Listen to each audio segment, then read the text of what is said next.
Back again. It's cold again. Tonight I shall be removing the driver's seat and the carpet, hopefully, with the centre console.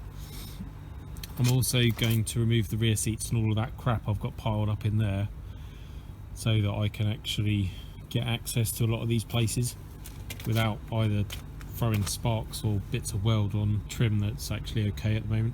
I'll also try and get these door cards off from this side, just to make a nice clean working environment inside the car. So yeah, pretty much same as last night. Got the driver's seat out. No sheared bolts, no broken tools, so that's all good.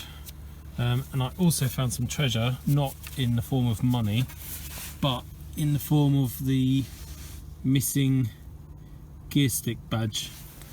Should be in there. What happens is people screw the gear knob down too much and it just pops the badge out. That was under the seat, so that's good to have. Try not to lose it again. The centre console won't come off unless you get that rubber cover off the handbrake cable, because it won't pass through that hole. So I'm going to try and lube it up with WD-40 and then slide it forwards and off. I'm not sure that's going to work, in which case for speed I might just cut it off and then try and get another one second hand later. Pretty pleased with that. I wedged the screwdriver in to lift the rubber up.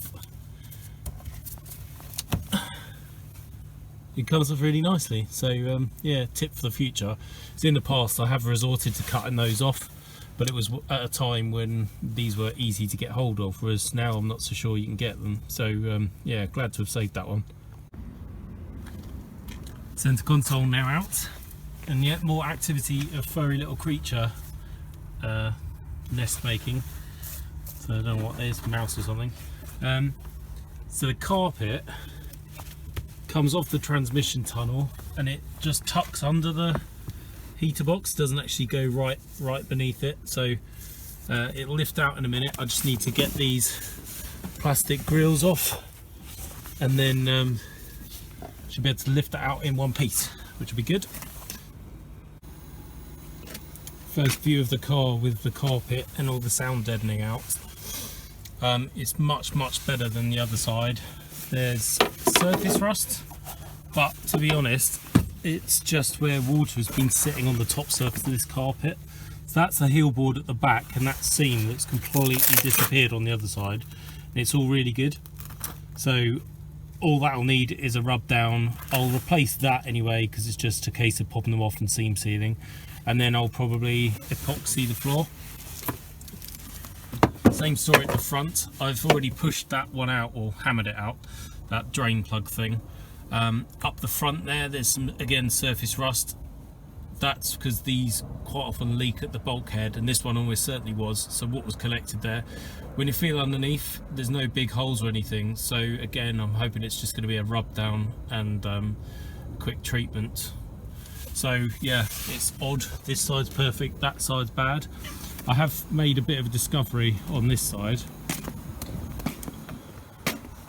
There's blue overspray on some of these white plastic fittings, so that should just be white plastic, and these ones in here as well. Where is it? Is that one? Yeah, there. That should just be white nylon. So this side has been painted, and if you look, the sill, like the black paint on the sill, it's actually shiny, whereas it should be matte. So I think this side's definitely had some action. That's probably why it's rusted out as much as it has. So I'm gonna get all the crap out of the back and then undo the rear seats and get that rear seat carpet up as well. Have a look under there. Rear seats now out, and that's about as far as I'm going to go removing the interior, because the rest of it I can just cover with a big blanket. I'm going to take the seat belts out and those door cards, but yeah, everything else that I need gone is gone. That central transmission tunnel insulation is super fragile, so I'm just going to leave that in there and cover it. Under the rear seats, that side is lovely, no rust whatsoever. This side we have a small hole, but by the time the fuel tank's out, and I'm going to be chopping away that area anyway, it's not going to be difficult to just put a patch over the top. And if you look in here, I'm not sure whether I'm going to be able to get the light right. Maybe I can. No, can't do it. Anyway, I've exposed the captive nuts inside the inner sill, which are used to hold that trailing arm. From the outside that looks really solid, but you never really know until you look inside at it. And yeah, they're both perfect, so happy days. I don't have to sort of mess around with suspension alignment or anything. It's just going to be chopping off the panels or welding new ones in. So it's a big project, but it'll get done, and hopefully before the end of March, because I've stupidly said I'm going to be driving this to the NEC Classic and Restoration show, which is I think the 22nd to the 24th of March. So yeah, got quite a lot of welding to do, not to mention the fact that a lot of the other mechanical systems are completely untested. I'm hoping the brakes will be fine once they've got a new master cylinder and servo. Got a few flexi lines to fit.